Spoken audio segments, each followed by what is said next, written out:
चल आಯ್ತಾ ಓಂ ಶ್ರೀ ಗುರು ಬಸವಲಿಂಗಾಯ ನಮಃ. ವಚನೋತ್ಸವ ಪ್ರತಿಷ್ಠಾನದ ಈ ಶ್ರಾವಣ ಮಾಸದ ಪ್ರಯುಕ್ತ ವಿಶೇಷ ಉಪನ್ಯಾಸ ಮಾಲಿಕೆಯ ಈ ಶರಣ ದರ್ಶನ ಉಪನ್ಯಾಸ ಮಾಲಿಕೆಯ ಇಂದಿನ ದಾಸೋಹಿಗಳಾದಂಥ ಮಲ್ಲಿಕಾರ್ಜುನ್ ಚಟ್ನಳ್ಳಿ ಸರ್ ಅವರೇ, ಜಯಶ್ರೀ ಚಟ್ನಳ್ಳಿ ಮೇಡಮ್ ಅವರೇ, ಹಾಗೂ ಈ ಇಂದಿನ ಕಾರ್ಯಕ್ರಮದ ಒಂದು ಅಧ್ಯಕ್ಷತೆ ವಹಿಸಿರ್ತಕ್ಕಂಥ ಹಿರಿಯರಾದ ನಾಗೇಂದ್ರ ಸರ್ ಅವರೇ, ಈ ವಚನೋತ್ಸವ ಪ್ರತಿಷ್ಠಾನದ ರೂವಾರಿಗಳಾದಂಥ ಬಸವರಾಜ್ ಗುಲಾಮುಂಡಿ ಸರ್ ಅವರೇ, ಕಲ್ಯಾಣರು ಬೆಳದಾರ್ ಸರ್ ಅವರೇ,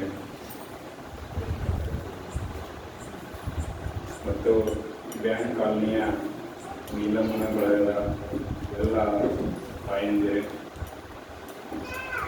ನಮ್ಮ ಆತ್ಮೀಯರಾದಂಥ ಚೇಂಬರ್ ಆಫ್ ಕಾಮರ್ಸ್ನ ಮಾಜಿ ಕಾರ್ಯದರ್ಶಿಗಳಾದಂಥ ಮಂಜುನಾಥ್ ದೇವರಿಗೆ ಸರ್ ಅವರೇ, ಎಲ್ಲರಿಗೂ ನಾನು ಈ ಸಂದರ್ಭದಲ್ಲಿ ಶರಣಾರ್ಥಿಗಳನ್ನು ಹೇಳುತ್ತಾ, ನನಗೆ ಇವತ್ತು ಶರಣ ನುಲಿಯ ಚಂದಯ್ಯನವ್ರ ಬಗ್ಗೆ ಮಾತಾಡಬೇಕಂತೇಳಿ ಸರ್ ಗುಳಮುಂಡಿ ಸರ್ ಅವರು ಹೇಳಿದರು. ಅದರಲ್ಲಿ ನನಗೆ ಅವ್ರು ಫೋನ್ ಮಾಡಿ ಹೇಳಬೇಕಾದ್ರೆ ಜಯಶ್ರೀ ಚಟ್ನಾಡಿ ಮೇಡಮ್ ಅವ್ರ ಮನೆಯಲ್ಲಿ ಅಂತೇಳಿ ಭಾಳ ಖುಷಿ ಆಯಿತು. ನಾವು ಹೊಸ ಸಮಿತಿನಲ್ಲಿ ಸಿಗ್ತಾ ಇರ್ತಿದ್ವಿ. ಮತ್ತು ನಮ್ಮ ತುಂಬ ಮೇಡಮ್ ಅವರು ಇದ್ದಾರೆ, ಅವರ ಉಪನ್ಯಾಸಗಳನ್ನೆಲ್ಲ ನಾವು ಕೇಳ್ತಾ ಇರ್ತೀವಿ. ನನ್ನ ಪರಿಚಯ ಮಾಡಬೇಕಾದ್ರೆ ಮೇಡಮ್ ಅವರು ಹೇಳಿದ್ರು, ನಾನು ಮ್ಯಾನೇಜ್ಮೆಂಟ್ನಲ್ಲಿ ಪ್ರೊಫೆಸರ್ ಇದ್ದೀನಿ ಅಂತೇಳಿ. ಮ್ಯಾನೇಜ್ಮೆಂಟ್ದವ್ರಿಗೆ ವಚನಕ್ಕೂ ಏನು ಸಂಬಂಧ? ಎತ್ತಣಕ್ಕೆ ಹೋಗಿಲ್ಲ, ಎತ್ತನ ಮಾಮಾರ ಎತ್ತನಿದಂಥ ಸಂಬಂಧ ಇದೆ. ನನಗೆ ಭಾಳ ದಿನ ಸುಮ್ಮನೆ ಕೇಳ್ತಿದ್ರು, ವಚನದಾಗ ಏನ್ರಿ ಮ್ಯಾನೇಜ್ಮೆಂಟ್ ಇರುತ್ತೆ ಅಂತೇಳಿ. ಬಟ್ ವಚನಗಳಲ್ಲಿ ಬಹಳಷ್ಟಿದೆ, ಅದನ್ನು ನಾವು ನೋಡುವ ಒಂದು ದೃಷ್ಟಿಕೋನ ಬೇಕು. ನಾನು ವಚನ ಮೇಲೆ ಒಂದು ಬಸವಣ್ಣನವರ ಒಂದು ನಾಯಕತ್ವದ ಮೇಲೆ ಒಂದು ರಿಸರ್ಚ್ ಪೇಪರ್ ಮಾಡಿದಾಗ ಅಮೇರಿಕನಿಂದ ಬೆಸ್ಟ್ ಪೇಪರ್ ಅವಾರ್ಡ್ ನಾನು ಅದನ್ನು ಬೋಸ್ಟನ್ನಲ್ಲಿತ್ತು. ನನಗೆ ವೀಸಾ ಡೇಟ್ ಸಿಗಲಿಲ್ಲ, ಹೀಗಾಗಿ ನಾನು ಆನ್ಲೈನಲ್ಲಿ ಆ ಪೇಪರನ್ನು ಪ್ರೆಸೆಂಟ್ ಮಾಡಿದೆ. ಅದೇ ರೀತಿ ಆಮೇಲೆ ನಾನು ಅಂಬಿಗರ ಚೌಡಯ್ಯನವ್ರ ಬಗ್ಗೆ, ಅವರ ಬಡತನಕ್ಕೆ ಉಂಬುವ ಚಿಂತೆ, ಉಂಬುವುದಾದ ಉಡುವ ಚಿಂತೆ, ಇಡುವ ಚಿಂತೆ, ಹೆಂಡರ ಚಿಂತೆ, ಮಕ್ಕಳ ಚಿಂತೆ, ಸಂಸಾರದ ಚಿಂತೆ, ಕೇಳಿನ ಚಿಂತೆ, ಸೊ ಇಂತಿ ಹಲವು ಚಿಂತೆಯಲ್ಲಿದ್ದವರನ್ನು ಕಂಡನ, ಶಿವನ ಚಿಂತೆಯಲ್ಲಿದ್ದವರು ಆಳನ್ನು ಕಾಣದಂತ ಆತ ನಿದರ್ಶನ ಅಂಬಿಗರ ಚೌಡಯ್ಯ. ನಮ್ಮ ಮ್ಯಾನೇಜ್ಮೆಂಟಲ್ಲಿ ಒಬ್ಬರು ಅಬ್ರಾಮ್ ಮಾಸ್ಲೋ ಅಂತೇಳಿ ಸೈಕಾಲಜಿಸ್ಟ್, ಜಗತ್ತಿನ 20ನೇ ಶತಮಾನದ ಪ್ರಮುಖ 10 ಮನೋವಿಜ್ಞಾನಿಗಳಲ್ಲಿ ಒಬ್ಬರು. ಅವರು ಒಂದು ಮನುಷ್ಯನ ಒಂದು ಬಯಕೆಗಳ ಶ್ರೇಣಿ ಸಿದ್ಧಾಂತ ಅಂತ ಕೊಟ್ಟಿದ್ದಾರೆ, ನೀಡ್ ಹ್ಯಾರಿಟಿ ತೇಜ ಮೋಟಿವೇಶನ್ ಅಂತ. ಅದು ಎಕ್ಸಾಕ್ಟ್ಲಿ ಅಂಬಿಗರ ಚೌಡಯ್ಯನವರೇ ಈ ವಚನದಲ್ಲಿ ಹೀಗೆ ಹೇಳಿದ್ರಲ್ಲ, ಅದನ್ನೇ ಅವ್ರು ಹೇಳಿದ್ದಾರೆ. ನಾನು ಅಂಬಿಗರ ಚೌಡಯ್ಯನವರ ಒಂದು 2 ವಚನಗಳನ್ನು ಅಬ್ರಾಮ್ ಮಾಸ್ಲೋನ ಒಂದು 20 ವರ್ಷದ ಸಂಶೋಧನೆಗೆ ಕಂಪೇರ್ ಮಾಡಿದೆ. ಅಂಬಿಗರ ಚೌಡಯ್ಯ 2 ವಚನಗಳು 20ನೇ ಶತಮಾನದ 10 ಪ್ರಮುಖ ಮನೋವಿಜ್ಞಾನಿಗಳು ಒಬ್ಬರಾದಂಥ ಒಂದು 20 ವರ್ಷದ ಸಂಶೋಧನೆಗೆ ಒಂದು ಸಮಾನ ಆಗಿರುತ್ತೆ. 2 ವಚನ, 2 ವಚನ ಅಂತ ಹೇಳ್ತೇನೆ. ಅದು ನಮ್ಮ ಇಂಡಿಯಾದಲ್ಲಿ MBA ಒಳಗೆ IIMs ಅಂದರೆ ಟಾಪ್. ನಾನು IIM ಕೋಜಿಕೋಡ್ ಅಂತೇಳಿ, ಕೇರಳದ IIM ಕೋಜಿಕೋಡ್, ಅವ್ರು ಮೈಸೂರು ಮೇಲೆ ಒಂದು ಕಾನ್ಫರೆನ್ಸ್ ಮಾಡಿದಾಗ ಅಲ್ಲಿ ಆ ಪೇಪರ್ ನಾನು ಕಳಿಸಿದ್ದೆ, ಅದನ್ನು ಪ್ರೆಸೆಂಟ್ ಮಾಡಿದೆ. ಅದಕ್ಕೆ ಬೆಸ್ಟ್ ಪೇಪರ್ ಅವಾರ್ಡ್ ಕೊಟ್ಟು. ಅಂದರೆ ವಚನ ಸಾಹಿತ್ಯದಿಂದ ನಾವು ಕಲಿತಕ್ಕಂಥದ್ದು ಎಷ್ಟೊಂದಿದೆ. ಇದರಿಂದ ನಾವು ಮೋಟಿವೇಟ್ ಆಗಿ ನಮ್ಮ ಸ್ಟೂಡೆಂಟು ಈಗ ಅವರು IIM ಅಲ್ಲಿ ಪ್ರೊಫೆಸರ್ ಇದ್ದಾರೆ ನಾಗ್ಪುರಲ್ಲಿ. ಅವರು ನಾವು ಕೂಡಿ UGCಗೆ ಒಂದು ಪ್ರಪೋಸಲ್ ಕೊಟ್ಟಿದ್ವಿ, ICSS ಆಗಿದೆ. ಅವರು ಅದಕ್ಕೆ ಮೊನ್ನೆ ಏಪ್ರಿಲಲ್ಲಿ 16 ಲಕ್ಷ ಸ್ಯಾಂಕ್ಷನ್ ಮಾಡಿದ್ದಾರೆ. ವಚನ ಸಾಹಿತ್ಯದಲ್ಲಿ ಸಂಶೋಧನೆ ಮಾಡಿ ಮ್ಯಾನೇಜ್ಮೆಂಟ್ ಮತ್ತು ವಚನ ಸಾಹಿತ್ಯ. ಸೊ ವಚನ ಸಾಹಿತ್ಯ ನಾವು ಅದನ್ನು ಆಳವಾಗಿ ಓದ್ತಾ ಹೋದರೆ ಅದು ಭಾಳ ವಿಶಾಲ ಸಮುದ್ರ ಇದ್ದಂಗಿದೆ. ಸೊ ಆ ಒಂದು ನಿಟ್ಟಿನಲ್ಲಿ ನಾನು ವಚನ ಸಾಹಿತ್ಯವನ್ನು ಓದ್ತಾ ಇದ್ದೀನಿ. ನಾನು ಮೇಡಮ್ ಅವರಂಗೆ ಸಾಹಿತಿಗಳ ರೀತಿಯಲ್ಲಿ ನನಗೆ ಮಾತಾಡೋದು ಕಷ್ಟ. ಮೇಡಮ್ ಅವ್ರು ಹೇಳಿದ್ರು ನಾನು ಬಸವ ಸಮಿತಿನಲ್ಲಿ ಉಪನ್ಯಾಸಗಳನ್ನು ಕೊಟ್ಟಿದ್ದೀನಿ ಅಂತ ಹೇಳಿ. ನಾನು ಬಸವ ಸಮಿತಿನಲ್ಲಿ ಉಪನ್ಯಾಸ ಕೊಡಬೇಕಾದ್ರೆ ಮೊದಲು ನಂದು ರಿಹರ್ಸಲ್ ದಂಡೆ ಸರ್ ಎದುರು ಆಗ್ತಿತ್ತು. ದಂಡೆ ಸರ್ ಉದ್ದಂಡೆ ಸರ್ ಕೂಡ್ತಿದ್ರು. ನಾನು ಏನು ಪ್ರೆಸೆಂಟೇಷನ್ ಮಾಡಿದ್ದೆ ಅಂತ ಒಂದು 4-5 ದಿನ ಮುಂಚೆ ಪ್ರೆಸೆಂಟೇಷನ್ ಮಾಡಿ ತೋರಿಸ್ತಿದ್ದೆ ಅವರಿಗೆ. ಅವ್ರು ಮತ್ತೆ ಕರೆಕ್ಷನ್ ಮಾಡ್ತಾರೆ, ಇದೆಲ್ಲ ಚೇಂಜ್ ಮಾಡಿ, ಹಿಂಗೆ ಮಾಡು. ಸೊ ಅಲ್ಲಿ ಸ್ಟೇಜ್ ಮೇಲೆ ಮಾತಾಡಾಗ 2-3ನೇ ಸಲ ಇರ್ತಿತ್ತು. ಅದಕ್ಕೆ ಮೊದಲೇ ರಿಹರ್ಸಲ್ ಆಗಿರ್ತಿತ್ತು. ಯಾಕಂದ್ರೆ ನಮಗೆ ದಂಡೆ ಸರ್ ಅವರು ಉದ್ದಂಡೆ ಸರ್ ಎಲ್ಲರೂ ಅಷ್ಟೊಂದು ಟ್ರೈನಿಂಗ್ ಮಾಡಿಸಿದ್ದಾರೆ ವಚನ ಸಾಹಿತ್ಯವನ್ನು. ಯಾಕಂದರೆ ಭಾಳಷ್ಟು ಶಬ್ದಗಳು ನಮಗೆ ಅರ್ಥನೇ ಆಗ್ತಾಯಿರಲಿಲ್ಲ ಮೊದಲು. ಈಗ ಈ ನುಡಿ ಚಂದಯ್ಯನವರು 48 ವಚನಗಳಿದ್ದಾರೆ. ಅವ್ರ ವಚನಗಳಲ್ಲಿ ನಾನು ಸಂಪಾದನೆ ಏನಿದೆ ಕರ್ನಾಟಕ ಸರ್ಕಾರದ, ಅದರಲ್ಲಿ ಅದು ಸಂಕೀರ್ಣ ಸಂಪುಟ 1ರಲ್ಲಿ ಅವ್ರ ಕೊನೆಯದಾಗಿ ಅವ್ರ ವಚನಗಳಿದ್ದಾವೆ.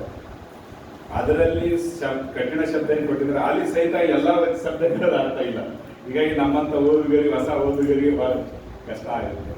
ಆದರೂ ನಾನು ನೂಲಿ ಚಂದಯ್ಯನ ಬಗ್ಗೆ ಒಂದಿಷ್ಟು ತಿಳ್ಕೊಂಡು, ನೂಲಿ ಚಂದಯ್ಯನವರು 770 ಅಮರಗಣಗಳಲ್ಲಿ ಭಾಳ ಅತಿ ಪ್ರಮುಖವಾದಂಥ ಒಬ್ಬ ಶರಣರಲ್ಲಿ ಬರ್ತಾರೆ. ಯಾಕಂದರೆ ಶೂನ್ಯ ಸಂಪಾದನೆಯಲ್ಲಿ ಅವರಿಗೆ ಸ್ಥಾನ ಇದೆ.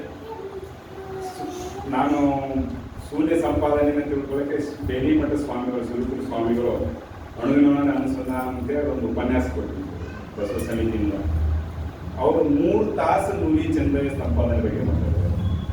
ಸೊ ನಾವು ಈ 40 ನಿಮಿಷನಾಗೆ ಅದನ್ನು ಹೇಳೋದು ಭಾಳ ಕಷ್ಟ.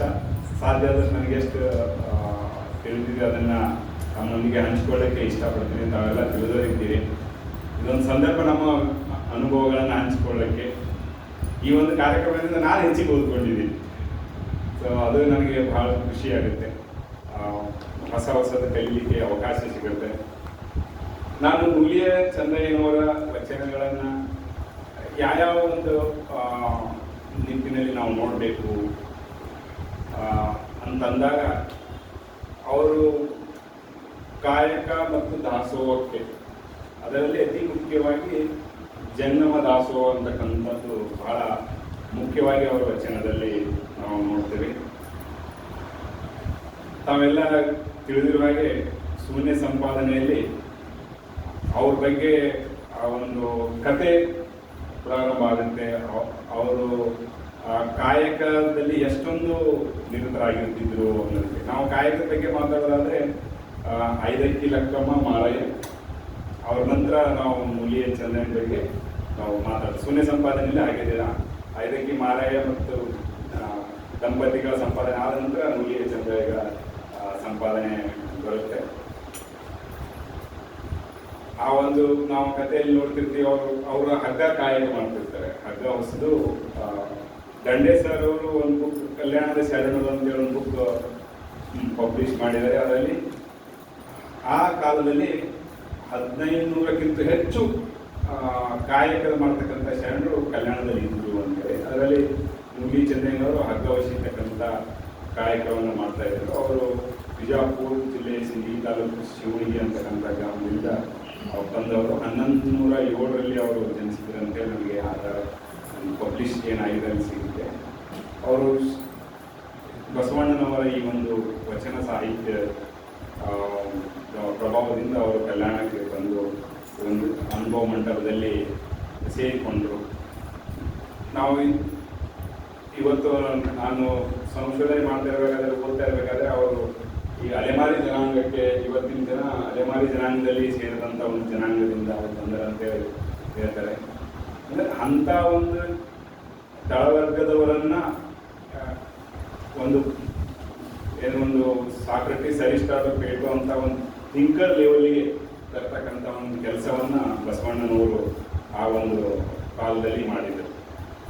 ಹೇಗೆ ಸಾಮಾನ್ಯರನ್ನು ಅಸಾಮಾನ್ಯರನ್ನಾಗಿ ಬಸವಣ್ಣನವರು ಮಾಡಿದ್ದರು ಅದ್ರ ಬಗ್ಗೆ ನಾನು ಒಂದು ಉಪನ್ಯಾಸ ಕೊಟ್ಟಿದ್ದೆ. ಅನುಭವ ಮಂಟಪ ಮತ್ತು ಮಾಮನೆ ಮಾನವ ಸಂಪನ್ಮೂಲ ಅಭಿವೃದ್ಧಿ ಕೇಂದ್ರಗಳು. ಮತ್ತೆ ಇವತ್ತೇ ನಾವು ಹ್ಯೂಮನ್ ರಿಸೋರ್ಸ್ ಡೆವಲಪ್ಮೆಂಟ್ ಅಂತ ಕರಿತೀವಿ. ಅವತ್ತ ಆ ಕೆಲಸವನ್ನ ಅಭಿವೃದ್ಧಿ ಮಾಡ್ತಕ್ಕಂಥ ಅದರಲ್ಲಿ ನುಲಿ ಚಂದ್ರಯ್ಯ ಕೂಡ ಒಬ್ಬರು ಆಗಿದ್ದಾರೆ. ನಾವು ಅವರ ಸಂಪಾದನೆಯಲ್ಲಿ ನೋಡ್ತೀವಿ. ಅವರು ಒಂದಿನ ಕಾಯಕದಲ್ಲಿ ಇಷ್ಟೊಂದು ನಿರತರಾಗಿದ್ರು. ಆ ಕಾಯಕದಲ್ಲಿ ನಿರತರಾದಾಗ ಲಿಂಗ ಪೂಜೆ ಮಾಡ್ಕೊಳ್ಳೋದು ಮರೆತು ಬಿಡ್ತಾರೆ. ಅವೇನು ಲಿಂಗಯ್ಯ ಕಳಿಸ್ಕೊಂಡು ಹೋಗ್ತಾನೆ ಅಂತೇಳಿ ಕತೆ ಬರುತ್ತೆ. ಆಮೇಲೆ ಇವರು ಹುಟ್ಟು ಬೆಳ್ಕೊಂಡು ಬರ್ಬೇಕಾದ್ರೆ ಅವ್ನು ಲಿಂಗಯ್ಯನ ನೆನಪಾರಿ ಹಂಗೆ ಬರ್ತಿರ್ತಾರೆ. ಇವ್ರು ನಾನು ಬಿಟ್ಟು ಹೊಂಟಿಲ್ಲ ಅಂತ ಅವ್ರು ಬೆನ್ನತ್ತಿ ದೇವರೇ ಇವರಿಂದ ಬೆನ್ನತ್ತಿ ಬರುವಾಗ ಆ ಒಂದು ಸಂಪಾದನೆ ಅಲ್ಲಿ ನಮ್ಮ ಮಡಿವಾಳ ಮಾಚಿದೇವರು ಇವರ ಒಂದು ಸಂವಾದ ನಡೆಯುತ್ತೆ. ಸೊ ಈ ಒಂದು ಲಿಂಗ ಕಳಿಸಿ ಹೋಗೋದು ಅದು ಎಲ್ಲ ಒಂದು ಚಿತ್ರಣ ಆಗಿದ್ರೆ ಅದರಲ್ಲಿ ನಮಗೆ ಏನು ಒಂದು ಸಂದೇಶವನ್ನು ನಮ್ಗೆ ನೀಡ್ತಾ ಇದ್ದಾರೆ ಅಂತಂದ್ರೆ ಕಾಯಕದಲ್ಲಿ ಒಂದು ನಿರತರಾದ್ರೆ ಓಕೆ ನಾವೇ ಕಾಯ್ದಕ್ಕೆ ಮಾರಾಯ ಲೆಕ್ಕವರು ಗುರು ದರ್ಶನವಾದರೂ ಮರಿಬೇಕು, ಲಿಂಗ ದರ್ಶನವಾದರೂ ಮರಿಬೇಕು, ಗುರು ಬಂಧು ಹಂಗೆ ಅರಿಬೇಕು.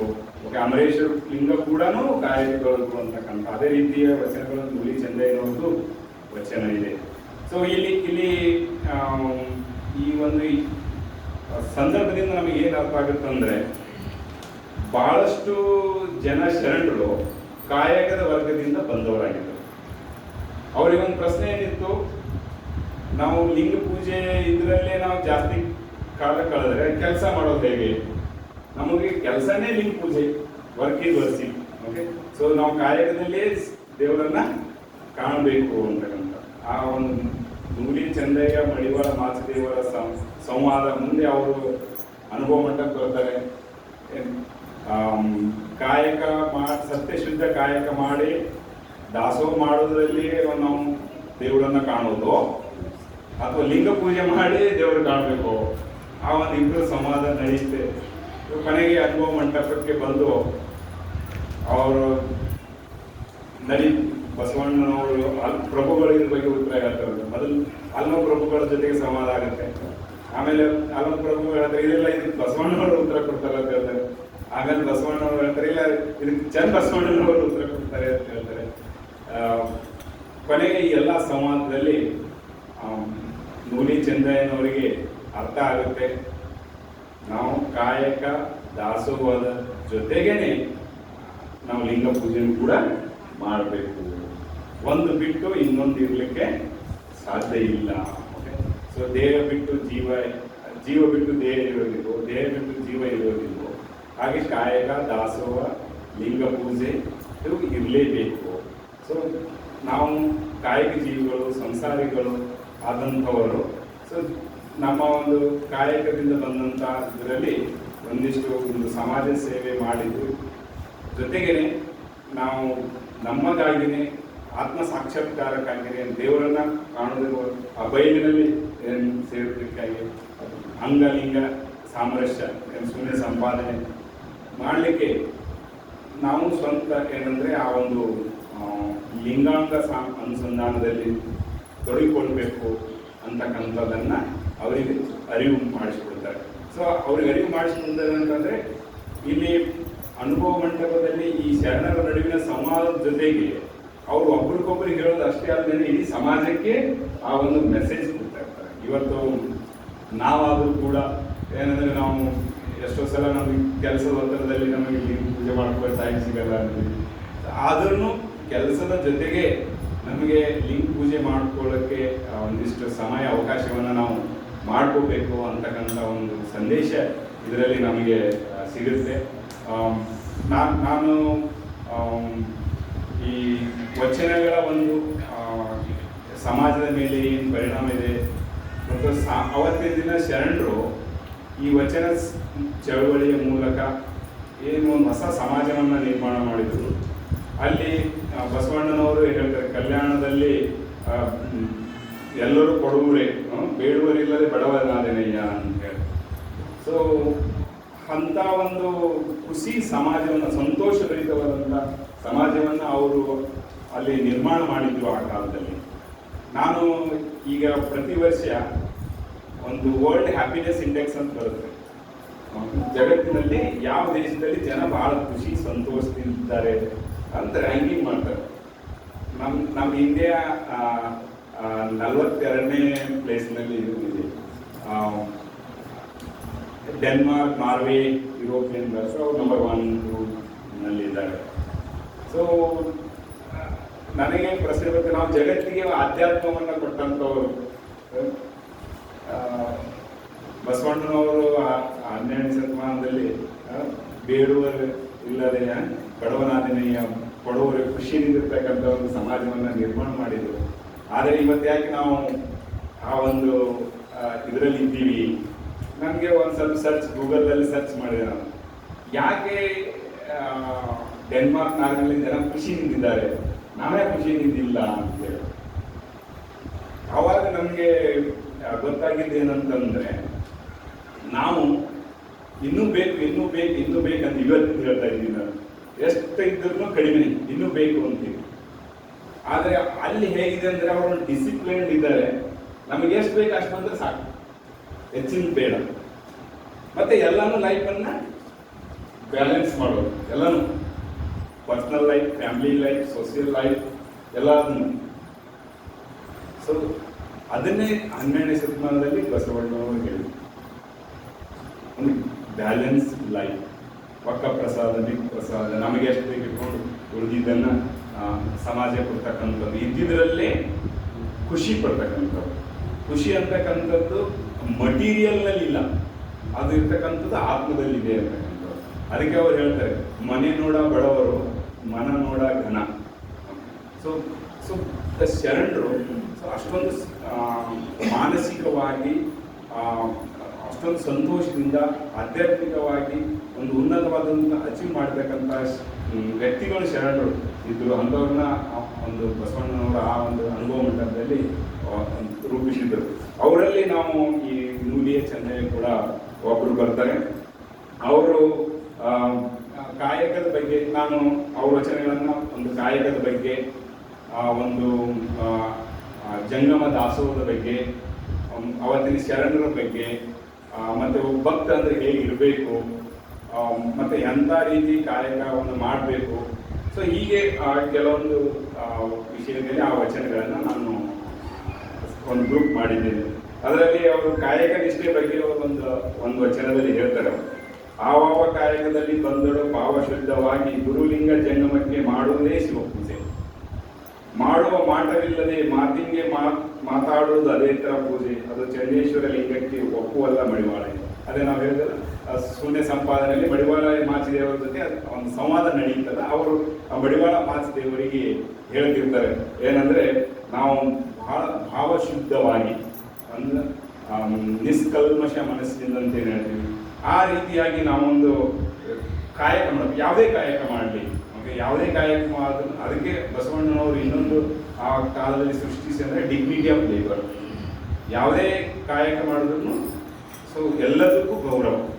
ಸೊ ಇವತ್ತು ನಾವು ಅವತ್ತು ಸೃಷ್ಟಿಸಿದ ಇನ್ನೂ ಇವತ್ತು ಏನಂದರೆ ಕಾಯಕದ ಮೇಲೆ ನಾವು ಹೈರಾರ್ಕಿಗಳನ್ನು ಸಮಾಜದಲ್ಲಿ ಮೇಲು ಕೀಳುಗಳನ್ನು ಇನ್ನೂ ಮೇಂಟೈನ್ ಮಾಡ್ಕೊಂಡು ಬರ್ತಾ ಇದ್ದೀವಿ ದುರದೃಷ್ಟವಶ.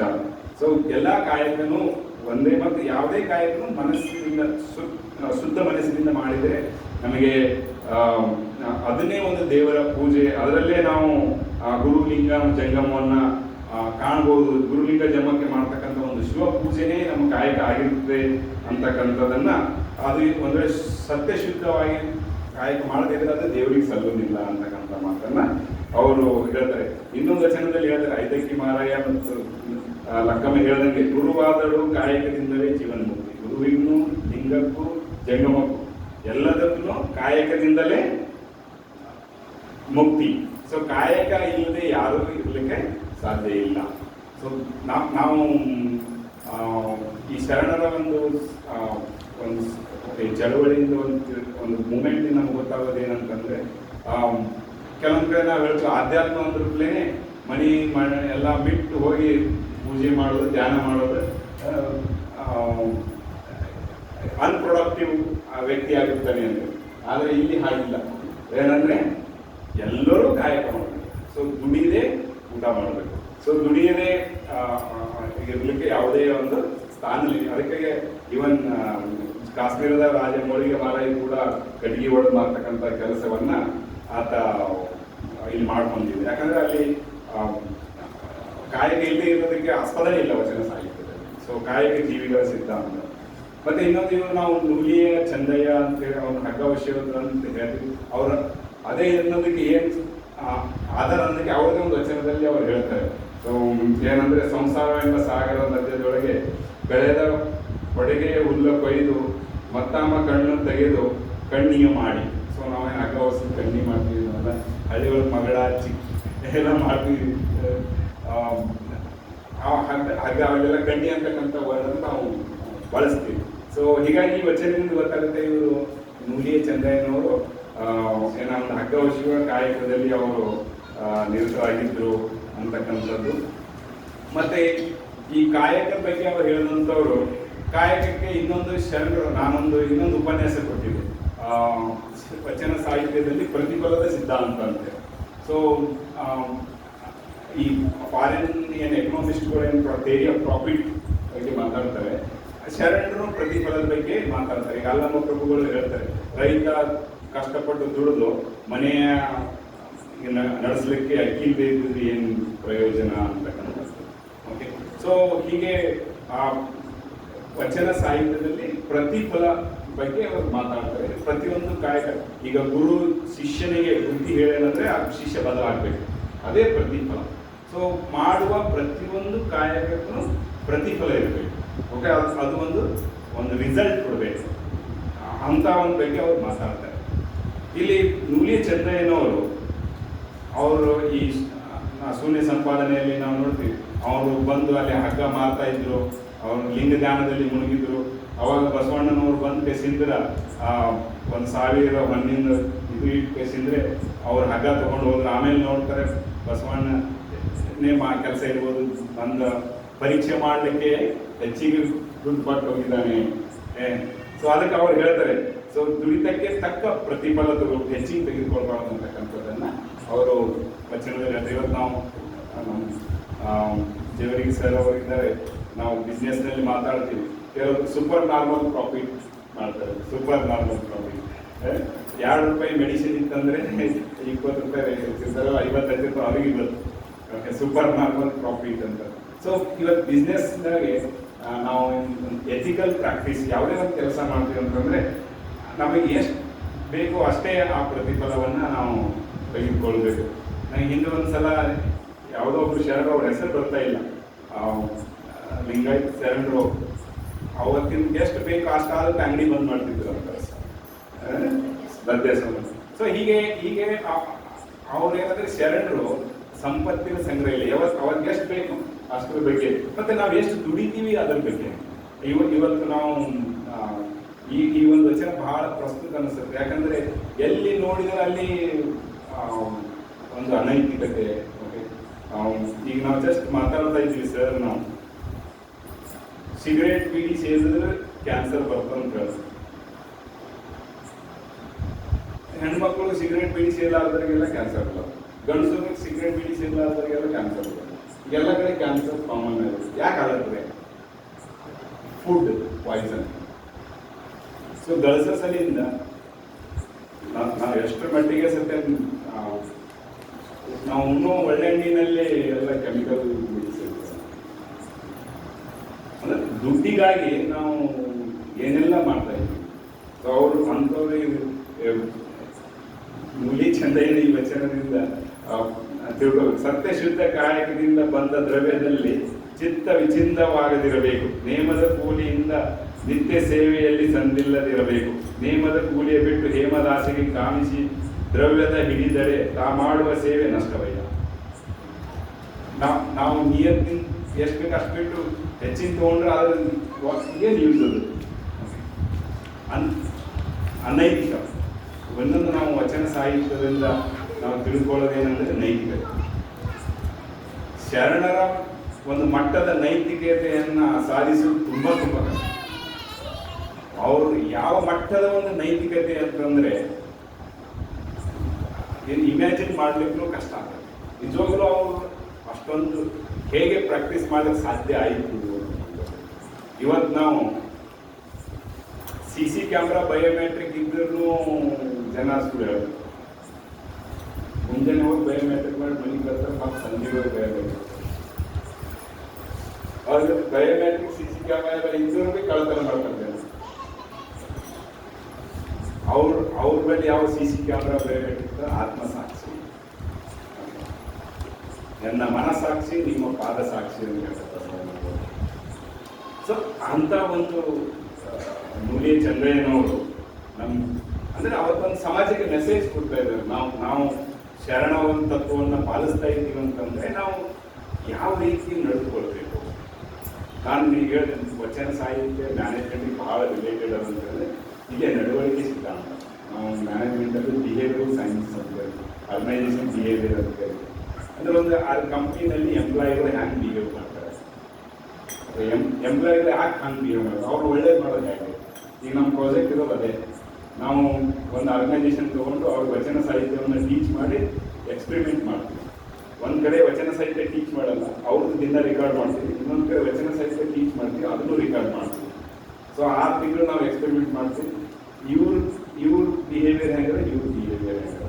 ಸೊ ವಚನ ಸಾಹಿತ್ಯವನ್ನು ಅಳವಡಿಸ್ಕೊಂಡ್ರೆ ನಾವು ಇವತ್ತು ಜಗತ್ತನ್ನು ಯಾವ ರೀತಿ ಬದಲಾವಣೆ ಮಾಡ್ಬೋದು, ಒಂದು ಕಂಪನಿಗಳಲ್ಲಿ ಯಾವ ರೀತಿ ನಾವು ಬದಲಾವಣೆಯನ್ನು ಮಾಡ್ಬೋದು ಅಂತಕ್ಕಂಥದ್ದೇ ನಮ್ಮ ಒಂದು ಸಂಶೋಧನೆಯ ಮೂಲ ಉದ್ದೇಶ. ಸೊ ಯಾಕಂದರೆ ಇವತ್ತು ಸಮಾಜದಲ್ಲಿ ಒಳ್ಳೆಯವರನ್ನು ಸೃಷ್ಟಿ ಮಾಡೋದು ಬಹಳ ಇವತ್ತು ನಾವು ಸಮಾಜದಲ್ಲಿ ಏನಂದರೆ ಒಂದು ಎರೋಗೆನ್ಸಿ ಅಂತೀವಿ ನಾವು, ಅದ್ರ ಲೆವೆಲ್ ಹೆಚ್ಚಾಗಿರ್ತದೆ. ಓಕೆ, ಕ್ರೈಮ್ಗಳು ಹೆಚ್ಚಾಗಿಟ್ಟಿದ್ದಾರೆ, ಕೆಟ್ಟದ್ದು ಹೆಚ್ಚಾಗಿಟ್ಟಿದೆ. ಸೊ ಅದಕ್ಕೇನು ಸೊಲ್ಯೂಷನ್ ಅಂತಂದರೆ ವಚನ ಸಾಹಿತ್ಯವನ್ನು ಟೀಚ್ ಮಾಡಬೇಕು, ಒಳ್ಳೆಯದನ್ನು, ನೈತಿಕತೆಯನ್ನು, ಮಾನವೀಯತೆಯನ್ನು. ಸೊ ನಾವು ವಚನ ಸಾಹಿತ್ಯದ ಮೂಲಕ ಟೀಚ್ ಮಾಡೋದು. ಹಾಗಾಗಿ ಇವರು ತಮ್ಮ ವಚನದಲ್ಲಿ ಈ ಶೂನ್ಯ ಸಂಪಾದನೆಯಲ್ಲಿ ಒಂದು ಸಂಭಾಷಣೆ ಬರೋದರಿಂದ ಅದರಲ್ಲಿ ಎಲ್ಲ ಶರಣರನ್ನು ಅವರು ಬಸವಣ್ಣವರನ್ನು, ಮಡಿವಾಳ ಮಾಸ್ದೇವರನ್ನು, ಪ್ರಭುಗಳನ್ನು, ಚನ್ನಬಸವಣ್ಣನವರನ್ನು, ಸೊ ಎಲ್ಲರ ಒಂದು ಪ್ರಸ್ತಾವವನ್ನು ಅವರು ತಮ್ಮ ವಚನದಲ್ಲಿ ಮಾಡ್ತಾರೆ. ಯಾಕಂದರೆ ಇಂಥ ಪ್ರಸ್ತಾವದಿಂದ ಏನಾಗುತ್ತೆ ಅಂತಂದರೆ ಈ ವಚನಗಳ ಮೂಲಕ ಇತಿಹಾಸ ಸೃಷ್ಟಿಯಾಗುತ್ತೆ. ಇತಿಹಾಸಗಳಿಗೆ ಆಧಾರ ಬೇಕು. ಅದಕ್ಕೆ ಬೇಲಿಮಠ ಸ್ವಾಮಿಗಳು ತಮ್ಮ ಪ್ರವಚನದಲ್ಲಿ ಹೇಳ್ತಾರೆ, ಒಬ್ಬರ ವಚನಕ್ಕೆ ಇನ್ನೊಬ್ಬರ ವಚನ ಆಧಾರ. ನೀವು ಕ್ರಾಸ್ ವೆರಿಫಿಕೇಶನ್ ಮಾಡೋಕ್ಕೆ ಎಲ್ಲಿ ಹೋಗಬೇಕಾಗಿಲ್ಲ ಅಂತ ಹೇಳ್ತಾರೆ. ವಚನ ಸಾಹಿತ್ಯದಲ್ಲಿ ಇದ್ದಿದ್ದು ಕರೆಕ್ಟ್ ಅದ ಇಲ್ಲ ಅಂತಾರೆ, ಇನ್ನೊಬ್ಬರು ವಚನ ಹೋದ್ರೆ ಸಾಕು, ಅಲ್ಲಿ ಕ್ರಾಸ್ ವೆರಿಫಿಕೇಶನ್ ಆಗುತ್ತೆ. ಮತ್ತೆ ಒಬ್ಬರ ವಚನ ಇನ್ನೊಬ್ಬರ ವಚನದಲ್ಲಿ ಕಾಂಟ್ರಿಡಿಕ್ಟರಿ ಸಿಗೋದು ಎಲ್ಲ ಎಷ್ಟೊಂದು ತಾತ್ವಿಕ ಒಂದು ಪರಿಪಾಲನೆ ಎಲ್ಲರಲ್ಲಿ ಇತ್ತು ಅಂತಕ್ಕಂಥದ್ದು ನಾವು ಬಹಳ ಇವತ್ತು ನಮ್ಮ ಮನೆಯಲ್ಲಿನೇ ನಾವು ಎಲ್ಲರೂ ಒಂದು ವಿಷಯದಲ್ಲಿ ಒಂದು ಪರಿಪೂರ್ಣತೆ ಒಂದು ಕಾಮನ್ ಅಂಡರ್ಸ್ಟ್ಯಾಂಡಿಂಗ್. ಬಟ್ ಅವತ್ತು ಯಾವ ರೀತಿ ಒಂದು ಸಮಾಜವನ್ನು ನಿರ್ಮಾಣ ಮಾಡೋದು, ನಿಜವಾಗ್ಲೂ ಆ ಒಂದು ಚಳವಳಿ, ಆ ಒಂದು ಏನು ಹೊಸ ಸಮಾಜವನ್ನು ಬಸವಣ್ಣನವರಿಗೆ ನಿರ್ಮಾಣ ಮಾಡಿದ್ರು, ಅದು ನಿಜಕ್ಕೂ ನಾವು ಇವತ್ತು ಅಳವಡಿಸಿಕೊಳ್ಳೋಕ್ಕೆ ಅತಿ ಅವಶ್ಯಕ ಅಂತಕ್ಕಂಥದ್ದನ್ನು ನಮಗೆ ಕಂಡು ಬರ್ತದೆ. ಅದರ ಜೊತೆಗೆ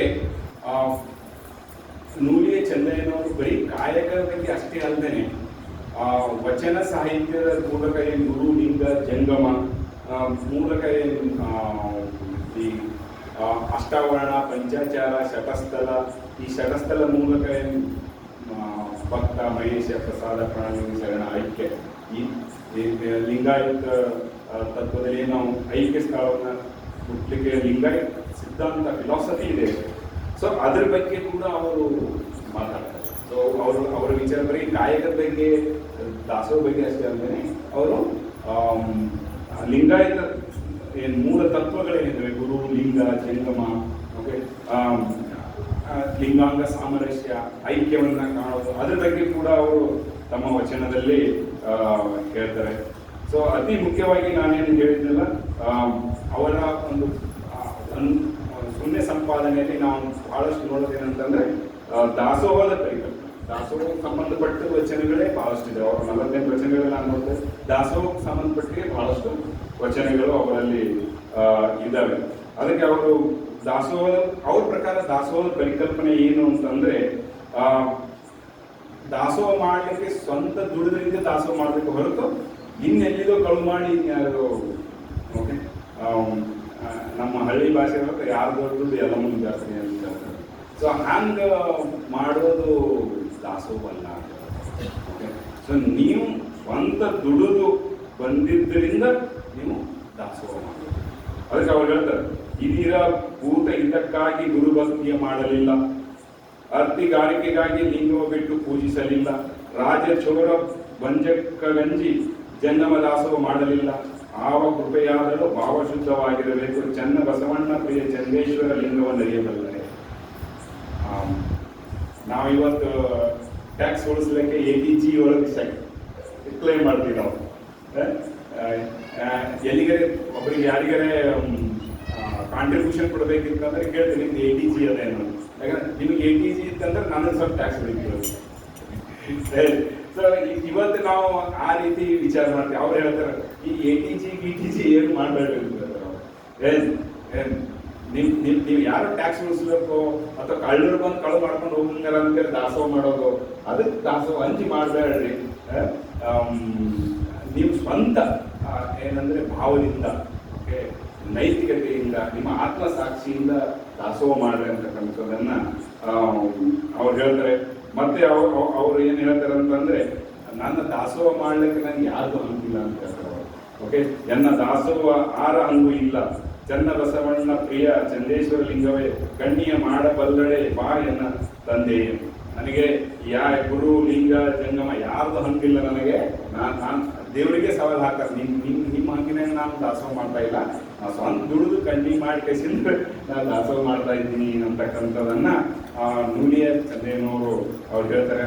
ಸೊ ಅವರಿಂದ ನಾವು ಕಲಿಬೇಕು. ದಾಸೋಹವನ್ನ ಮಾಡಬೇಕಾದ್ರೆ ನಾವು ಯಾವ ರೀತಿ ಒಂದು ಭಾವದಿಂದ ನಾವು ದಾಸೋಹವನ್ನ ಮಾಡಬೇಕು. ಓಕೆ, ಮತ್ತೆ ಇನ್ನೊಂದೇನಂತಂದ್ರೆ, ಅವರು ಬೇಡಿ ತಂದು ಜಂಗಕ್ಕೆ ಮಾಡಿಯನೆಂಬ ದಂದುಕೋರ ಲಿಂಗಕ್ಕೆ ನೈವೇದ್ಯ ಸಲ್ಲ. ಆ ಥರ ಮಾಡಿದ್ರೆ ಅದು ದೇವರಿಗೆ ಮುಟ್ಟಲ್ಲ. ಸೊ ಆ ಥರ ಮಾಡಬೇಡ್ರಿ. ಹೇಗೆ ಮಾಡ್ಬೇಕಂದ್ರೆ, ತನುವ ಕರಗಿ ಮನವ ಬಳಲಿ ಬಂದ ಚೆರದ ಅನುವ ನರಿದು ಸಂತಿಲ್ಲದೆ ಸಂಶಯವಿಲ್ಲದೆ ಜಂಗಮ ಲಿಂಗಕ್ಕೆ ದಾಸೋಹ ಮಾಡುವುದೇ ಮಾಡ. ಸೊ ಅದಕ್ಕೆ ನಾವು ತನುಮನ ಕಷ್ಟಪಟ್ಟು ಸ್ವಂತ ದುಡಿದು ದಾಸೋಹ ಮಾಡೋದು. ಯಾರ್ದೋ ದುಡ್ಡಿನಲ್ಲಿ ತಂದು ದಾಸೋಹ ಮಾಡೋದು ದಾಸೋಹ ಅಲ್ಲ ಅಂತಕ್ಕಂಥದ್ದನ್ನ ಅವರು ಈ ನಮ್ಮ ವಚನದ ಮೂಲಕ ಹೇಳ್ತಾರೆ. ಮತ್ತೆ ಇನ್ನೊಂದು ನಾನು ಪ್ರಾರಂಭದಲ್ಲಿ ಏನು ಹೇಳಿದೆ ಅಂದ್ರೆ, ನುಲಿ ಚಂದಯ್ಯನವರು ಒಂದು ದೇವರನ್ನ ಕಾಣಲಿಕ್ಕೆ ಲಿಂಗ ಪೂಜನೆ ಮಾಡೋ ಅವಶ್ಯಕತೆ ಇದೆಯಾ, ಜಂಗಮ ದಾಸೋಹ ಮಾಡಿದ್ರೆ ಐತಲ್ಲ ಅಂತ ಹೇಳಿ.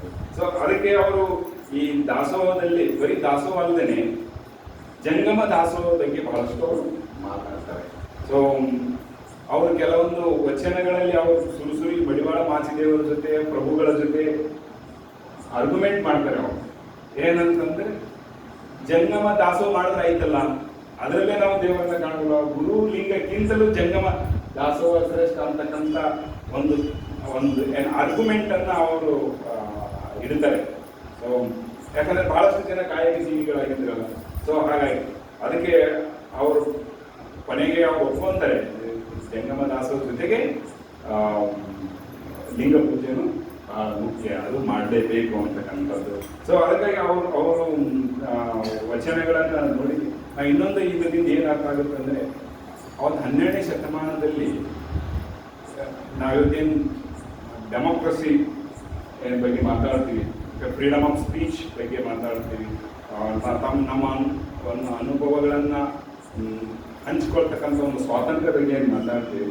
ಸೊ ಅವತ್ತು ಅಲ್ಲಮ ಪ್ರಭು ಬಸವಣ್ಣ ಎಲ್ಲರನ್ನ ಪ್ರಶ್ನೆ ಮಾಡ್ತಕ್ಕಂಥ ಹಕ್ಕು ಪ್ರತಿಯೊಬ್ಬ ಶರಣರಿಗಿತ್ತಂತಕ್ಕಂಥದ್ದನ್ನು ನಾವು ಅವತ್ತಿನಲ್ಲಿ ಒಂದು ವ್ಯವಸ್ಥೆಯಲ್ಲಿ ಇದ್ದಂತಕ್ಕಂಥದ್ದು ಈ ಒಂದು ಶೂನ್ಯ ಸಂಪಾದನೆಯಲ್ಲಿ ನುಲಿ ಚಂದಯ್ಯ ಮತ್ತು ಇತರ ಶರಣರೊಂದಿಗಿನ ಒಂದು ಸಂಭಾಷಣೆಯಿಂದ ನಮಗೆ ತಿಳಿದು ಬರ್ತದೆ.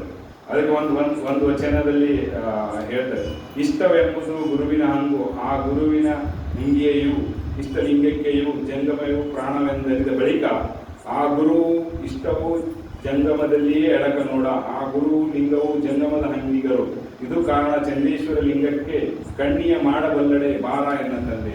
ಅವ್ರು ಹೇಳ್ತಾರೆ, ಲಿಂಗ ಮತ್ತು ಗುರು ಇಬ್ರು ಜಂಗಮದ ಹಂಗು ಅಂತ ಹೇಳ್ತಾರೆ. ಓಕೆ, ಜಂಗಮ ಇಲ್ಲ ಅಂತಂದ್ರೆ ಗುರುನೂ ಇಲ್ಲ, ಲಿಂಗನೂ ಇಲ್ಲ. ಅವ್ರಿಗಿನ ಶ್ರೇಷ್ಠ ಇರ್ತಕ್ಕಂಥ ಜಂಗಮಕ್ಕೆ ನಾ ದಾಸೋಹ ಮಾಡ್ತೀನಿ ಅಂತಂದ್ರೆ ಅಲ್ಲೇ ನನಗೆ ದೇವ್ರು ಸಿಗ್ಲಿಲ್ಲ, ನನಗೆ ಯಾಕೆ ಲಿಂಗ ಮತ್ತು ಗುರು ಬೇಕು ಅಂತಕ್ಕಂಥ ಒಂದು ಆರ್ಗ್ಯುಮೆಂಟ್ ಅನ್ನ ಅವರು ಮಾಡ್ತಾರೆ. ಹೀಗೆ ಅನೇಕ ವಚನಗಳಲ್ಲಿ ಅವ್ರೇನಂತಂದ್ರೆ ಜಂಗಮ ದಾಸೋಹ ಅಂದ್ರೆ, ಜಂಗಮ ದಾಸೋಹ ಅಂತಂದ್ರೆ ಇಲ್ಲಿ ನಾವು ಜಂಗಮಂದ್ರಲ್ಲೇ ನಾವು ಇವತ್ತಿನ ವ್ಯಕ್ತಿ ರೂಪದಲ್ಲಿ ತೋರ್ತೀವಿ. ಅದಕ್ಕೆ ಬೇಲಿಮಠ ಸ್ವಾಮಿಗಳು ಹೇಳ್ತಾರೆ, ಜಂಗಮ ಅಂತಕ್ಕಂಥ ವಚನ ಸಾಹಿತ್ಯದಲ್ಲಿ ಎಲ್ಲ ಜೀವರಾಶಿಗಳನ್ನ ಜಂಗಮ ಅಂತಕ್ಕಂಥ ಅರ್ಥದಲ್ಲಿ ಬಳಸಿದ್ದಾರೆ. ಮನುಷ್ಯ ಮತ್ತು ಪ್ರಾಣಿ ಎಲ್ಲ ಬಂದು ಎಲ್ಲ ಜೀವರಾಶಿಗಳು, ಈ ಭೂಮಿ ಮೇಲಿರ್ತಕ್ಕಂಥ ಎಲ್ಲ ಜೀವರಾಶಿಗಳು ಜಂಗಮ ಸ್ವರೂಪಿಗಳು.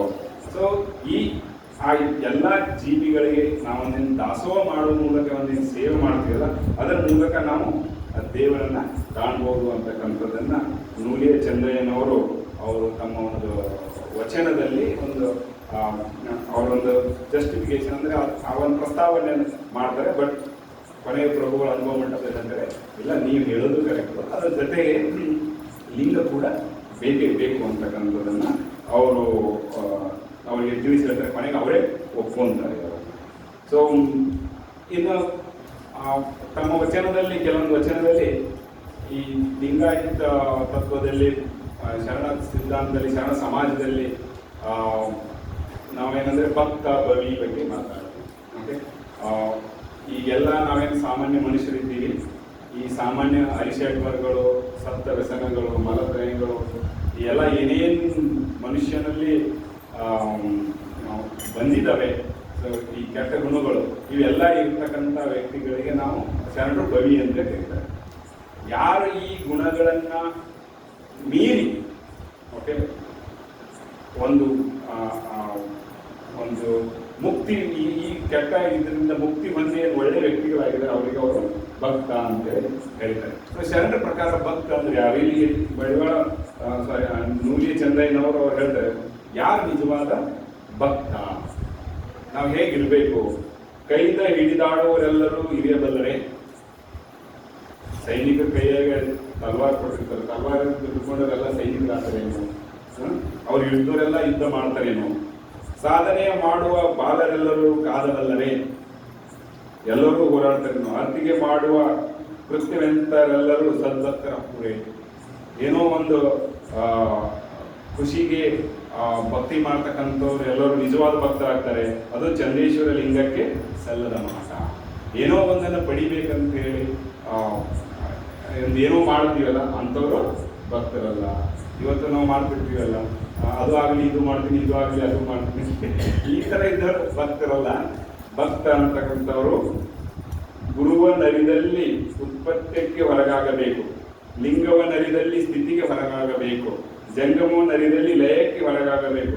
ಈ ಗುಣವರಿದಲ್ಲೇ ಸದ್ಭಕ್ತನಲ್ಲ. ಚನ್ನ ಬಸವಣ್ಣ ಪ್ರಿಯ ಚಂದೇಶ್ವರ ಲಿಂಗವ ಕಾಣಬಾರದು. ಅವ್ರು ಹೇಳ್ತಾರೆ, ಯಾರು ಹುಟ್ಟು, ಜೀವ ಮತ್ತು ಸಾವು ಈ ಮೂರನ್ನ ಮೀರಿದವರು ಯಾರಿದ್ದಾರಲ್ಲ ಅವರು ನಿಜವಾದ ಭಕ್ತರು.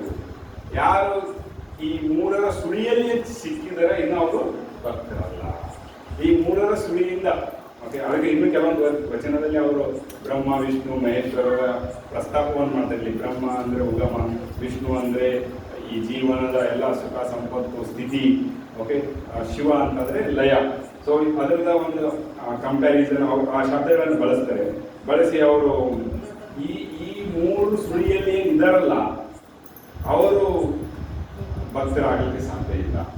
ಯಾರು ಶಟಸ್ಥಲವನ್ನ ದಿನನಿತ್ಯ ಒಂದು ಅನುಸರಣೆ ಮಾಡೋದ್ರ ಮೂಲಕ ಭಕ್ತರನ್ನು ಮಹೇಶಿಂದ ಪ್ರಸಾದಿ ಪ್ರಾಣಲಿಂಗಿ ಶರಣ ಕೊನೆಗೆ ಐಕ್ಯ ಬಯಲಾಗ್ತಕ್ಕಂತಹ ಒಂದು ಸ್ಥಿತಿಯನ್ನು ಯಾರು ತಲುಪ್ತಾರೋ ಸಾಧನೆ ಮೂಲಕ ಅವರು ನಿಜವಾದ ಆಗ್ತಾರೆ ಅಂತಕ್ಕಂಥದ್ದನ್ನ ನೂಲಿಯ ಚೆನ್ನಯ್ಯನವರು ಈ ತಮ್ಮ ವಚನದಲ್ಲಿ ಅವ್ರು ಹೇಳ್ತಾರೆ.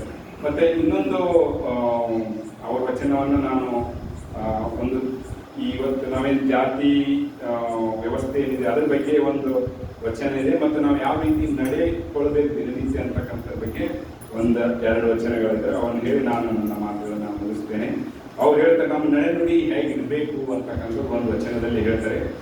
ನುಡಿದ ಮಾತಿಗೆ ತಡಬಡ ಬಂದಲ್ಲಿ ನುಡಿದ ಭಾಷೆಗೆ ಭಂಗ ನೋಡ, ಹಿಡಿದ ಕುಲಕ್ಕೆ ಹಾನಿ ಬಂದಲ್ಲಿ ಒಡಲ ನರಿಸುವುದೇ ಭಂಗ ನೋಡಯ್ಯ. ಇದು ಕಾರಣ ನಡೆ ನುಡಿ ಶುದ್ಧವಿಲ್ಲದಿದ್ದರೆ ಚಂದೇಶ್ವರ ಲಿಂಗವಾದಳು ತಪ್ಪನ್ನೊಳಕೊಳ್ಳ ಕಾಣ ಮಡಿವಾಳಯ್ಯ. ಅವ್ರು ಹೇಳ್ತಾರೆ ಶರಣರಾದವರು ಭಕ್ತರಾದವರು ಹೇಗಿರಬೇಕು ಅಂತಂದ್ರೆ ನಡೆ ನುಡಿ ಒಂದಾಗಿರಬೇಕು. ಬಸವಣ್ಣನವರು ಇನ್ನು ಇತರ ಶರಣರ ವಚನಗಳಲ್ಲಿ ನಾವು ನಡೆ ನುಡಿ ಬಗ್ಗೆ ಬಹಳಷ್ಟು ಕಾಣ್ತೀವಿ. ಬಸವಣ್ಣವ್ರು ಹೇಳ್ತಾರೆ ನುಡಿಯಲ್ಲಿ ಎಚ್ಚೆತ್ತು ನಡೆಯಲ್ಲಿ ತಪ್ಪಿದರೆ ಕೈಯಲ್ಲಿ ಹಿಡಿದ ಘಟ ಸರ್ಪ ಅಂತ. ಆ ದೇವರ ಸುದ್ದಕ್ಕೆ ನಿನಗೆ ಹಾವಾಗಿ ವಿಷಯ ಸರ್ಪಾಗಿ ನಿನಗೆ ಕಾಡ್ತಾನೆ ಅಂತಕ್ಕಂಥದ್ದು ಅಂದ್ರೆ ನಮ್ಮ ಆತ್ಮ ಸಾಕ್ಷಿ ಅದಕ್ಕೆ ಒಪ್ಪೋದಿಲ್ಲ. ಓಕೆ, ಸೊ ಅದಕ್ಕೆ ನಾವು ನಡೆ ನುಡಿ ಎರಡು ಒಂದಾಗಿರಬೇಕು. ಇವತ್ತು ನಾವೇನಾದ್ರೂ ನಡೆ ನುಡಿ ಒಂದಾಗಿದ್ರೆ ಎಷ್ಟೋ ಸಮಸ್ಯೆಗಳನ್ನು ನಾವು ಸಾಲ್ವ್ ಮಾಡ್ಕೋಬಹುದು. ಸೊ ಅದಕ್ಕೆ ನಾವು ಇವತ್ತು ಶರಣ ಸಿದ್ಧಾಂತದಲ್ಲಿ ಅಂತಕ್ಕಂಥವ್ರು ನಾವು ಸಾಧ್ಯ ಆದ ಮಟ್ಟಿಗೆ ನಾವೇನಂದ್ರೆ ನಾವು ಏನು ಮಾಡ್ತಾ ಇದ್ದೀವಿ, ಏನು ಮಾತಾಡ್ತೀವಿ, ಏನು ನಡೀತೀವಿ ಅಂತಕ್ಕಂಥ ಬಗ್ಗೆ ನಮಗೆ ಒಂದು ಎಚ್ಚರ ಇರಬೇಕು. ಅದಕ್ಕೆ ನಮ್ಮ ಷಣ್ಮುಖ ಶಿವಗಳು ಇರ್ತಾರೆ, ಎಚ್ಚರ ಇರಬೇಕು ನಡೆನುಡಿಯಲ್ಲಿ, ಮತ್ಸರವಿರಬೇಕು ಸಾಗರದಲ್ಲಿ, ಹುಚ್ಚನಾಗಿರಬೇಕು ಜನರ ಕಣ್ಣಿನಲ್ಲಿ, ಮನಸ್ಸಂತಿರಬೇಕು ನಿಜದಲ್ಲಿ, ಹಿಂದಿ ಗುಣವುಳ್ಳ ಅರ್ಥ ಶರಣನೊಳ ಅಖಂಡೇಶ್ವರ ಅಂತ. ಸೊ ನಾವು ಏನಂದ್ರೆ ನುಡಿದಂತೆ ನಡಿಬೇಕು ಅಂತಕ್ಕಂಥದ್ದನ್ನ ನೂಲಿಯ ಚೆನ್ನಯ್ಯನವರು ಇಲ್ಲಿ ಹೇಳ್ತಾರೆ. ಮತ್ತೆ ಕೊನೆಯದಾಗಿ ಈ ಶರಣ ಸಮಾಜದಲ್ಲಿ ಏನು ಬಸವಣ್ಣನವರು ಒಂದು ಅನುಭವ ಮಂಟಪ ಮತ್ತು ಶರಣ ಸಮಾಜವನ್ನು ನಿರ್ಮಾಣ ಮಾಡಿದರು. ಅದರ ಒಂದು ಅಭಿವೃದ್ಧಿಗಾಗಿ ಅವರು ಒಂದು ಸಂಘಟನೆಯನ್ನು ಮಾಡಿರ್ತಾರೆ. ಆ ಸಂಘಟನೆಯಲ್ಲಿ ಯಾರು ಏನು ಕೆಲಸ ಮಾಡ್ಬೇಕಂತಕ್ಕಂಥದ್ದನ್ನ ಡಿಸೈಡ್ ಮಾಡಿರ್ತಾರೆ. ಅಲ್ಲಿ ನಾವು 3 ಹೆಸರುಗಳನ್ನು ಕೇಳ್ತೀವಿ. ಒಂದು ಅಮರಗಣ, ಪ್ರಮಥಗಣ, ಭಕ್ತಗಣ. ಸೊ ಅಮರಗಣ ಅಂತಂದ್ರೆ 770 ಅಮರಗಣಗಳು ಯಾರು ಅನುಭವ ಮಂಟಪದಲ್ಲಿ ಭಾಗವಹಿಸಿ ವಚನ ಸಾಹಿತ್ಯಕ್ಕೆ ಒಂದು ಕೊಡುಗೆ ನೀಡಿದ್ದಾರೆ, ಅವರೆಲ್ಲ ಅಮರಗಣಗಳು ಅಂತ ಹೇಳ್ತಾರೆ. ಈ ಅಮರಗಣಗಳು ಏನು ವಚನ ಸಾಹಿತ್ಯ ಕೊಟ್ಟಿರ್ತಾರೆ ಅದು ಹಳ್ಳಿ ಪಟ್ಟಣಕ್ಕೆ ಮುಟ್ಟಬೇಕಲ್ಲ. ಪಟ್ಟಣಕ್ಕೆ ಪಂಚರಾತ್ರಿ, ಹಳ್ಳಿಗೆ 1 ರಾತ್ರಿ ಅಂತೇಳಿ ಲಕ್ಷದ ಮೇಲೆ 96,000 ಜಲಜಂಗಮರಿದ್ದರು. ಮನೆ ತಿರುಗಾಡಿ ಹೋಗಿ ಆ ವಚನ ಸಾಹಿತ್ಯವನ್ನ ಪ್ರಸಾರ ಮಾಡ್ತಾ ಇದ್ದರು. ಸೊ ಅವರು ಹೇಗಿರ್ಬೇಕು ಅಂತಕ್ಕಂಥದ್ರ ಬಗ್ಗೆ ಚನ್ನ ಬಸವಣ್ಣನವರು ಬಹಳಷ್ಟು ಹೇಳಿದರು. ಬಸವಣ್ಣನವರು ವಚನಗಳಲ್ಲಿ, ಸಿದ್ದರಾಮೇಶ್ವರರು, ಈ ನೂಲಿ ಚೆನ್ನಯ್ಯನವರ ಒಂದು ವಚನದಲ್ಲಿ ಅವರು ಇದ್ರ ಬಗ್ಗೆ ಹೇಳ್ತಾರೆ. ಸೊ ಈ ಸಮಾಜದಲ್ಲಿ ಮನೆಗೆ ಹೋಗಿ ಒಂದು ವಚನ ಸಾಹಿತ್ಯವನ್ನ, ಶರಣ ತತ್ವವನ್ನು ಪ್ರಸಾರ ಮಾಡ್ತಕ್ಕಂಥ ಚರಜಂಗಮ ಹೆಂಗಿರಬೇಕು ಅಂತಕ್ಕಂಥದ್ದು ಅವ್ರು ಹೇಳ್ತಾರೆ. ಒಕ್ಕಲ್ಲಿ ಒಕ್ಕುದ ಮಿಕ್ಕುದ ನೊಂದು ಸುಖಿಯಾಗಿ ಸುಳಿಯುವ ಜಂಗಮಕ್ಕೆ ಕುಲವೆಲ್ಲಿಯದೋ ಛಲವೆಲ್ಲಿಯದೋ. ಈ ವಚನ ಸಾಹಿತ್ಯವನ್ನ ಪ್ರಸಾರ ಮಾಡ್ತಕ್ಕಂಥ ಮನೆ ಹೋಗಿ ಅವ್ರಿಗೆ ಯಾವುದೋ ಕುಲ ಇಲ್ಲ. ಓಕೆ, ಅಲ್ಲಿರೋದು ಅಲ್ಲಿ ಶರಣ ಕುಲ, ಭಕ್ತ ಕುಲ, ಮನುಷ್ಯ ಕುಲ. ಓಕೆ, ಯಾರೇ ಭಕ್ತರು ಶುದ್ಧ ಮನಸ್ಸಿನಿಂದ ಕರೆದ್ರೆ ಗುರು ಅದಾಗಿ ಹೋಗ್ಬೇಕು, ಅವರಿಗೆ ಲಿಂಗ ದರ್ಶನ ಮಾಡ್ಕೋಬೇಕು, ಅವರಿಗೆ ವಚನ ಸಾಹಿತ್ಯ ತಿಳಿ ಹೇಳಬೇಕು, ಅವರನ್ನ ಸನ್ಮಾರ್ಗದಲ್ಲಿ ನಡೆಸಬೇಕು. ಅದು ಚರಜಂಗಮ ಗುರುವಿನ ಜವಾಬ್ದಾರಿ ಅಂತಕ್ಕಂಥದ್ದನ್ನ ಅವರು ಹೇಳ್ತಾರೆ. ಶೀಲ ವ್ರತ ನೇಮಗಳಿಲ್ಲ, ಅದಕ್ಕೆ ಅವರಿಗೆ ಶೀಲ ನೇಮ ವ್ರತ ಏನು ಇಲ್ಲ. ಜಾತ್ಯಾದಿ ಸೂತಕ ಇಲ್ಲ, ಅದಕ್ಕೆ ಜಾತಿ ಸೂತಕ ಏನು ಅದಕ್ಕಿಲ್ಲ. ಆವಾಚಾರ ವಿಚಾರ ಭಕ್ತಂಗಲ್ಲದೆ ಜಂಗಮಕ್ಕುಂಟೆ. ನೀವು ಸಾಮಾನ್ಯರು ಮಾಡ್ಕೊಂತಾರೆ ಅವನ್ನೆಲ್ಲ, ಆದ್ರೆ ಜಂಗಮಗೆ ಆ ಎಲ್ಲ ಆಚಾರ ಈ ಮೇಲು ಕೀಳು ಯಾವುವು ಇರಬಾರದು ಅಂತಕ್ಕಂಥದ್ದನ್ನ ಅವ್ರು ಹೇಳ್ತಾರೆ.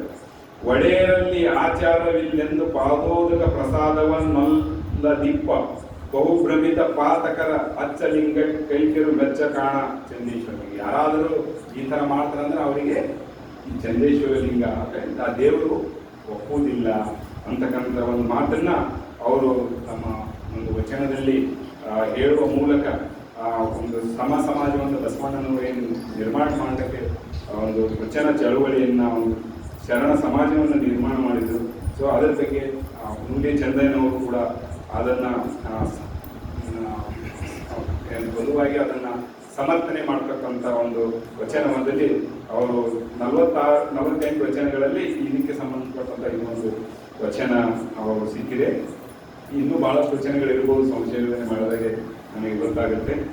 ಹೀಗೆ ಒಂದು ಅನುಭವ ಮಂಟಪಕ್ಕೆ ಬಂದಂಥ ನುಡಿ ಚಂದ್ರಯ್ಯನವರು ನಾವು ಈ ವಚನ ಸಾಹಿತ್ಯವನ್ನು ಓದ್ತಾ ಇದ್ದರೆ ಕೊನೆಯಲ್ಲಿ ಅವರು ಈ ಕಲ್ಯಾಣ ಚಳವಳಿ ಕಲ್ಯಾಣ ಕ್ರಾಂತಿ ಆಗುತ್ತೆ. ಅದಾದಂಥ ಕ್ಷಣಗಳೆಲ್ಲ ಬೇರೆ ಬೇರೆ ಭಾಗಗಳೆಲ್ಲ ಹೋಗ್ತಾರೆ. ಶ್ರೀಶೈಲಕ್ಕೆ, ಉಳುವಿ ಕಡೆ, ಸೊಲಾಪುರ, ಬೇರೆ ಬೇರೆ ಕಡೆಯಲ್ಲಿ ಶರಣ ಹೋಗ್ತಾರೆ. ಇವರು ಆ ಟೈಮಲ್ಲಿ ಕಲ್ಯಾಣದಲ್ಲಿ ಇರಲಿಲ್ಲ ಅಂತೆ. ಸೊ ಅವರು ನೇರವಾಗಿ ಉಳುವಿ ಕಡೆ ಹೋಗಿ, ಸೊ ಅವರು ಆನಂತರ ಅವರು ಚಿತ್ರದುರ್ಗ ಜಿಲ್ಲೆ ರಾಮಗಿರಿ ಸಮೀಪ ಒಂದು ಪದ್ಮಾವತಿ ಅಂತಕ್ಕಂಥ ಊರಿನಲ್ಲಿ ಅವರು ಇರ್ತಾರೆ. ಸೊ ಅಲ್ಲಿ ಅವರಿಗೊಂದು ಮಠವನ್ನು ಅಲ್ಲಿ ಕಟ್ಟಿಸಿಕೊಡ್ತಾರೆ. ಅವ್ರ ಮುಂದೆ 1182ರಲ್ಲಿ ಅಲ್ಲಿಯೇ ಲಿಂಗೈಕ್ಯರಾಗ್ತಾರೆ.